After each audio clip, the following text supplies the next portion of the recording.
at this point, I mean, there's hundreds that could be June. That is, therein lies the problem. It's who isn't June? They're all June.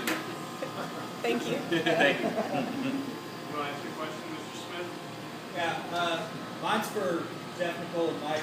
So you guys have all been playing your instruments for a long time, I assume, before you joined the band. What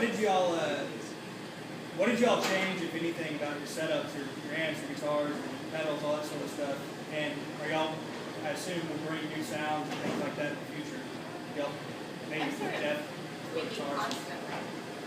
We're sort of just tweaking as we go, figuring it out along the way.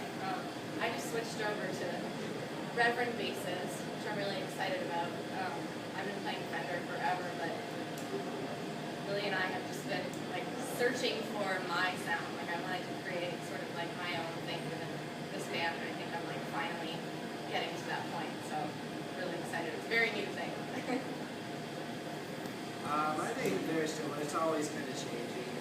Of course, coming into the band, there's a particular set of sounds that we had to access, which I, in my previous band, never played as heavy. And so that was kind of as we delve a lot deeper into that world. But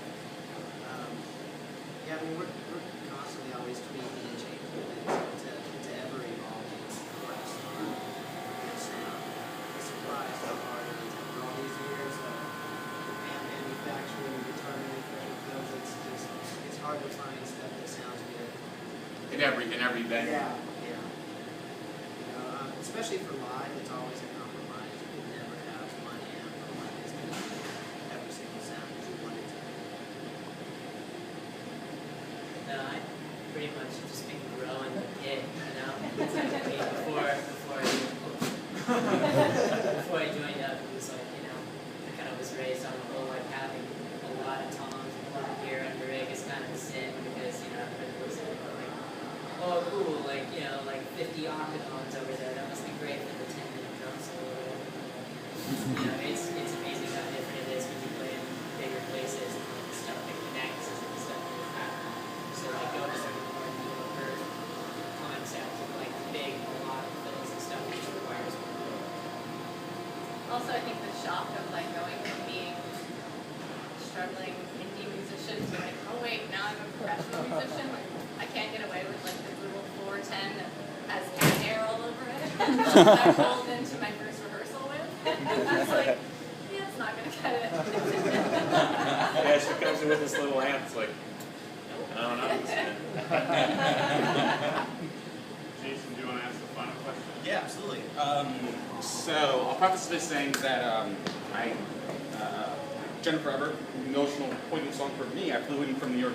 We're just gonna hold and sing that. All right. For you guys, obviously, being a musician, you have to distance yourself from the music. Are you a dancer? Or? I have Parkinson's. Sorry. So I'm a little, Oh, okay. Yeah. Oh, I'm sorry. I was trying to understand all that.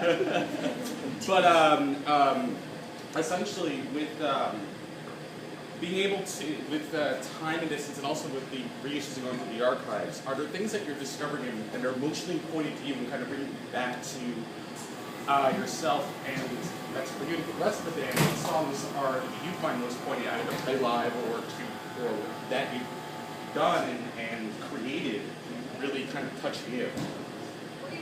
Well, for me, going through the archives is kind of weird because it's like looking at the clothes. You go, why did I wear that? Like, I probably wonder why I wore this.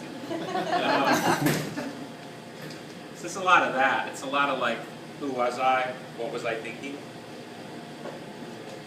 I think they're in a unique position because I don't want to speak for you, but I mean, you had the experience of knowing the band's music from the outside.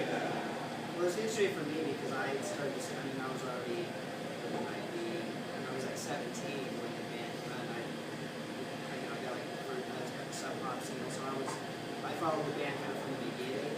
So it's actually interesting for me to sit in the studio with people day sometimes and listen to all that stuff because I was a fan at the time.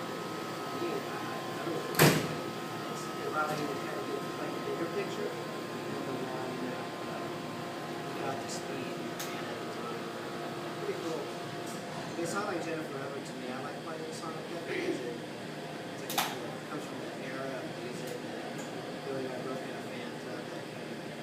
that's kind of from pre-heavy propaganda.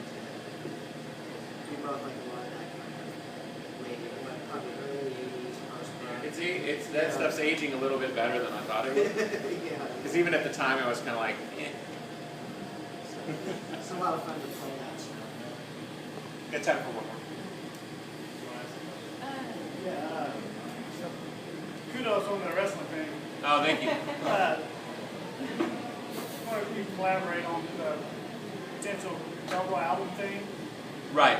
the potential standard album, potential second album, be more raw, possibly. Yeah. We sort of don't believe it's worth putting out an album these days if it's not sort of going to be a perfect album because nobody really cares. So you're not going to put out a perfect album, or you're not going to attempt to make a perfect album. It's not even worth putting out. But the disappointing thing about that for us is there's a lot of music that gets left aside. So then we struck on the idea that maybe when we're making the perfect album, or try to make the perfect album, maybe on this side we would make a very raw album in a 60s way where we'd record a song in a day, very primitive, very simple, and then sort of offer maybe both records, not necessarily at the same time, but maybe put out the A album first and then maybe 6 months later or 9 months later. Like now would be a perfect time if we had that record to put out a secondary record that was maybe less produced, more heartfelt in the sense of not trying to make it all that stuff, which is that other world, and sort of let both sides of those things exist. In the past, we would use B-sides for that, but there's really no market anymore for B-sides like there used to be. And like we were lucky in the sense that Siamese, we had 4 singles. Melancholy, I think we had 6 or 7 singles. So there was lots of opportunities to create new material, and then lots of reasons where people would listen to that stuff. When I was putting out Tear Guard stuff for free, I mean, people weren't really listening to it. So without the marketing platform, it made it really difficult. So that might be a cool marketing thing, is as we're putting out the A album, we can say, well, we got this other album, it's really raw. And I think if you present it like that, kind of like an art film or something, you say, we shot it in 13 days, and here it is, you like it or don't like it, I think it'll be judged on a different standard. But if we try to lead with an album like that, I think we'd get crushed. Because it's just the way the world works. Because nobody gives you brownie points for doing the different thing. All right? Woo!